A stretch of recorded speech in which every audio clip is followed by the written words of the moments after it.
সরকারি চাকরি অধ্যাদেশের কয়েকটি ধারা বাতিলের দাবিতে চলা আন্দোলনে দিনভর অচল সচিবালয়।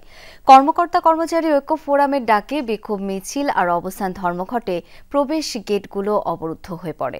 দুপুরে আইন উপদেষ্টার সাথে কর্মচারী নেতাদের বৈঠকের কথা থাকলেও তা হয়নি।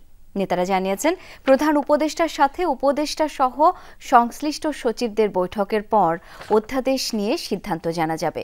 তবে দাবি পূরণ না হলে কাল সকাল থেকে আবারও কর্মসূচি পালনের ঘোষণা দিয়ে রেখেছে আন্দোলনকারীরা। স্টে সেফের ডাবল লেয়ার প্রোটেকশনই পিরিয়ডের হেভি ফ্লোর দিনগুলোতে আমাকে রাখে নিরাপদে। Stay safe.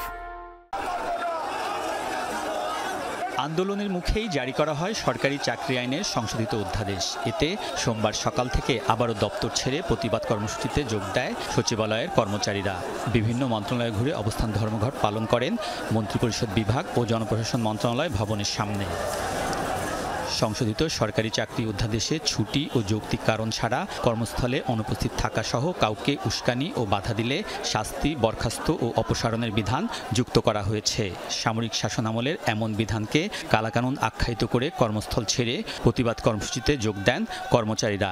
ব্যাখ্যা দেন অধ্যাদেশটি কেন নিপীড়নমূলক এবং এতে তাদের কাজের স্বাধীনতা কতটা ক্ষুণ্ণ হবে। অফিসের সময় যদি আমি কোনো সময় বাইরে কোনো একটা কাজে জরুরি কাজে যাই, অফিসার যদি মনে করে যে আমার কাছে যতটাই যৌক্তিক হোক তার কাছে যৌক্তিক না, তাইলে তিনি আমাকে এই শাস্তিগুলো আবার দিতে পারেন। কারোর সাথে আমাদের হয়তো কাজের কোনো ক্ষেত্রে কোনো মনোমালিন্যতা সৃষ্টি হতে পারে, তখন উনি কি করবেন, আমাদের বিরুদ্ধে যে কাজে বিশৃঙ্খলা সৃষ্টি করতেছে এই অ্যালিগেশন দিয়ে আমাদেরকে চাকরিচ্যুত করবে। অনানুগত্যের বিষয়টা কিন্তু সংজ্ঞায়িত করা নেই। তার মানে এইটার মাধ্যমে আপনি কিন্তু চাইলে যে কোনো বিষয়টাকে আপনি অনানুগত্যের হিসাবে গণ্য করে আমাকে শাস্তি প্রদান করতে পারেন। কোনো কারণবশত আমরা অফিসে নাই আসতে পারি, সেটার কারণে যদি আপনি আমার চাকরিটা খেয়ে ফেলেন, সেটা আমরা কোথায় যাব? ইচ্ছা করলে একটা মানুষের চাকরি চলে যাবে, এটা তো এইভাবে তো হতে পারে না।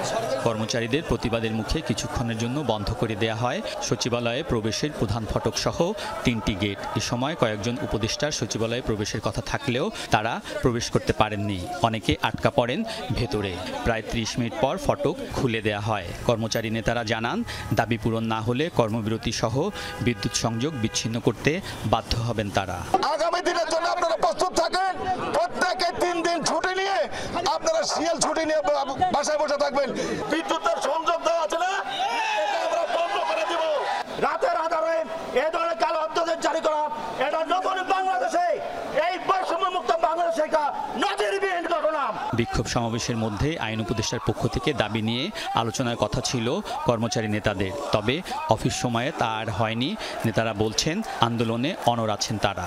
আইন উপদেষ্টা মহোদয়ের একটি সাক্ষাৎকার ছিল, সেখানে এই নিপীড়ন এবং নিবর্তনমূলক কালো আইন প্রত্যাহারের বিষয়ে উপদেষ্টা মহোদয় সদয় সম্মতি জ্ঞাপন করেছিলেন। কিন্তু মাননীয় আইন উপদেষ্টা মহোদয় যমুনাতে প্রধান উপদেষ্টা মহোদয়ের সাথে মিটিংয়ে বা সভায় উপস্থিত থাকবেন।